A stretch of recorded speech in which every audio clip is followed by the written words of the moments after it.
Hi everyone, it is Carol from BeInspiredMarket.net where we create inspiring DIYs.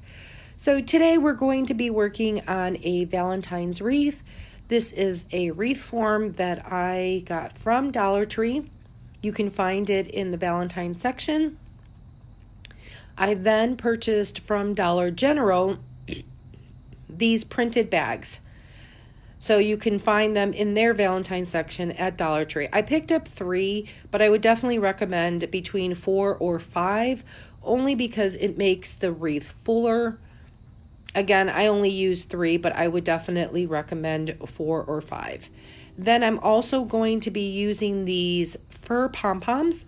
This is an ornament that I got off of clearance at Michael's, but stay tuned because I will show you how to make your own fur pom-poms if you don't have this ornament or can't find it. So I just pulled them off the stems and I'll be using them in the wreath. But again, I'll show you how to make those. So we're going to start off with getting our strips ready. So this is that printed bag from Dollar General.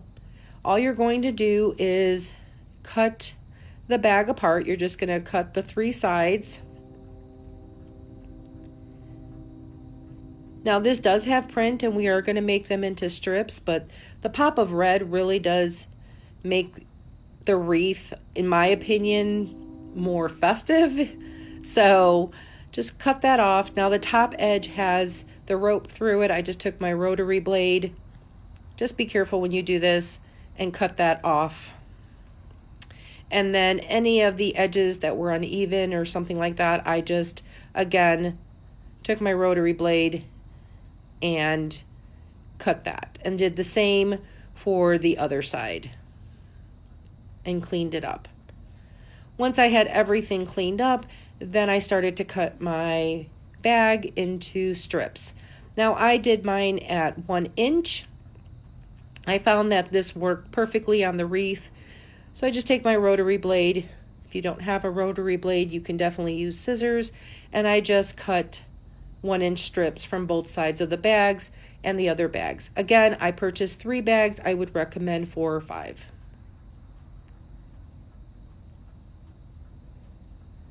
So once you have all your strips ready, you can see I used another bag here and it has a touch of red. Now you can start applying your strips to the form. So I'm going to be applying them to the middle bar. And the way I do that is you take your strips, I fold them in half and make them like a ribbon. Now I want my tails to face down. So what I'm going to do, you can see it looks like a ribbon.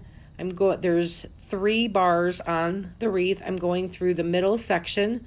I just pull my loop through and then I just take my fingers, put it in the hoop and pull those tails through. And then just pull it tight. So you can see. I'll do a couple more just so that you can see how this works. Again, you don't want your strips going up, you want them to go down. So I pull my 2 tails through the hoop and then make sure that they're stiff.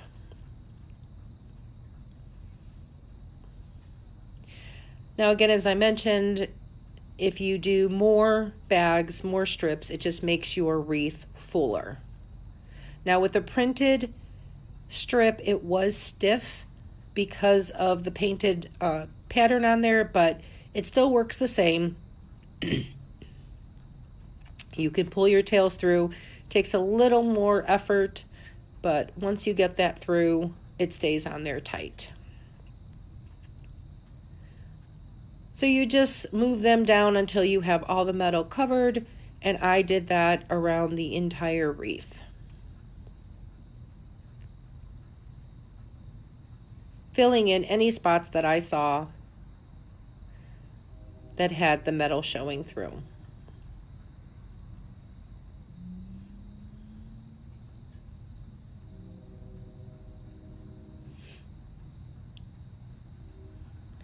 So for the other section though, I will show you in a minute. I had some fabric from Goodwill that I used, but if you wanted to make this wreath entirely out of the burlap bags, you can definitely do that. Just purchase more bags. But I had 3, and I decided to just do the inner portion with the burlap, and then I decided to use different fabric for the outside.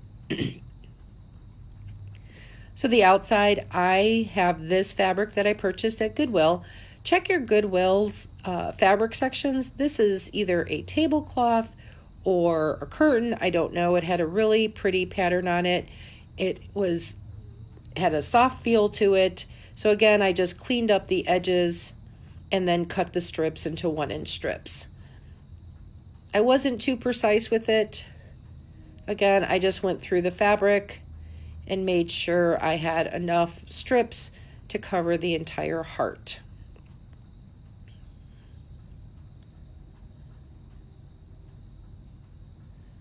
All I did, I found it easier just to flip my burlaps inside, and now I'm working with the outer edge of the heart. It's the same technique.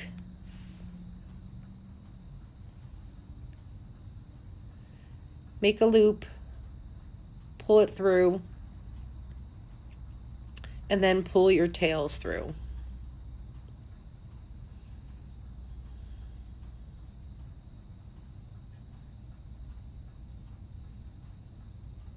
And go all the way around your heart.